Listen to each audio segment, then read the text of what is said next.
UFC'ga kirish imkoniyatlari haqida gaplashamiz. Bugun qanchalik darajada qiyin yoki oson siz UFC'ga necha yoshingizdan kirishingiz mumkin va UFC'ga kirish uchun qanaqa natijalarga ega bo'lishingiz kerak yoki qo'pol qilib aytganda qanaqa tanish bilishlarga ega bo'lishingiz kerak do'stlar.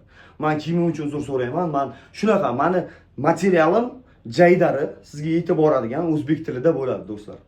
Xo'p, avvalambor UFC'ga kirish uchun siz rekordingiz yaxshi bo'lishi kerak. Bu narsani hamma biladi. Yengilmagan bo'lishingiz kerak. Bu bir.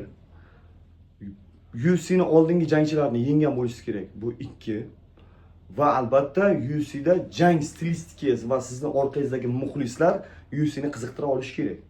Qanday bo'ladi? Sizni masalan aytaylik Instagram sahifasida 1 millionga yaqin odam kuzatadi.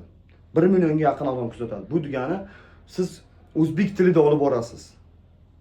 Blogingizni o'zbek tilida, hamma narsani, mashqlarni hamma narsani o'zbek tilida qilasiz va sizni 1 million odam kuzatyapti. Va UFC bunga e'tibor qaratadi. Nimaga? O'zbekiston musulmon davlat masalan. Va musulmonlarni qo'llab-quvvatlovchi kim bor?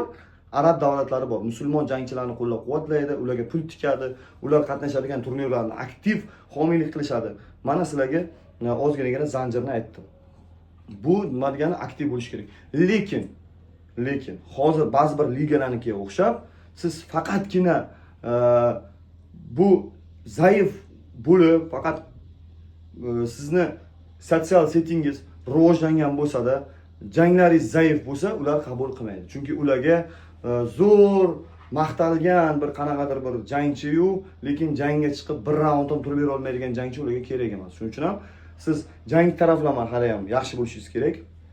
Men ikkita jangchimizni misol keltiraman va albatta sotsial setingiz ham, ya'ni sizni kuzatib boradigan odamlar soni ko'p bo'lishi kerak. Bulardan misol Ramazon Temirov va Nursulton Ro'ziboyev. Nursulton Ro'ziboyevni juda ham ko'p odamlar qo'llab-quvvatlagan. UFC'ga kirgunicha ham. UFC'ga kirgunicha juda ham ko'p odamlar qo'llab-quvvatlagan. Nursultonni juda ham ko'p odamlar jangini kuzatib borardi va albatta mana shuning uchun ham Nursultonni UFC'ga qabul qilinish darajasi oshdi. Aytishingiz mumkin, Nursulton haqiqatan ham yaxshi jangchi edi, shuning uchun qabul qilishdi. Men bunga shubha qilmayman. Nursulton haqiqatan ham zo'r jangchi. Bu gap bo'lishi mumkin emas, lekin uni orqasidagi kuzatuvchilari ham ko'p. Shuning uchun ham oldi. O'zbekiston auditoriyasi ularga qiziq bo'lib qoldi. Chunki Mahmud Murodovni ham qabul qilishganida o'zbekistonliklar juda ham ko'p qo'llab-quvvatlashdi. Va shuning uchun ham aytdi, masalan, biz O'zbekiston, Qozog'iston, Qirg'iziston davlatlariga imkoniyat berishimiz kerak va ularni qabul qilishimiz kerak. Shuning uchun ham O'zbekiston yoki Qozog'iston yoki Tojikiston yoki Qirg'iziston davlatlarini qabul qilishyapti. Ketdi. Keyingisi sizni jang stilistikangiz, ya'ni noodatiy bo'lish kerak. Masalan, Michel Pereira'ni misol qilib keltiramiz. Michel Pereira u umuman noodatiy urushardi, bilasizlar. Saltara otib, qanaqadir bir boshqacha urushardi. Uni qomati ham chiroyli edi, ko'rinishi ham bor edi. Shuning uchun ham uni UFC'ga qabul qilish darajasi oshdi va UFC'ga mana shunaqa kerak edi. Ya'ni u ko'pgina capoeira usullaridan foydalanganligi sababli UFC'ga qabul qilindi do'stlar. Shuning uchun ham sizga nima deyiladi, jang stilistikangizni zo'r qilishni maslahat bergan bo'laman. Keyingisi masalan istoriyangiz qanaqa bo'lishi mumkin? Istoriya. Ya'ni sizning tarixingiz qanaqa? Tarixingizda balkim siz qanaqadir bir quruvchi bo'lgandirsiz, oddiy ko'chada yashagandirsiz. Ko'pchilik ba'zi birlar qamalib chiqqan bo'lishi mumkin. Ba'zi birlar qanaqadir bir istoriyangiz bo'lishi kerak yoki UFC'ni bironta super jangchisi bilan trenirovka qilgansiz, uni yutgan bo'lishingiz mumkin. Bu vaqtida masalan boshqa sport turida ham yutgan bo'lishingiz mumkin va UFC jangchilari sizni biroq tilga olganligini o'zi sizni ham UFC'ga olib kelishi mumkin. Qisqasi do'stlar, nima demoqchiman? Siz zo'r jangchi bo'lganingiz bilan ham UFC'ga kira olmaysiz.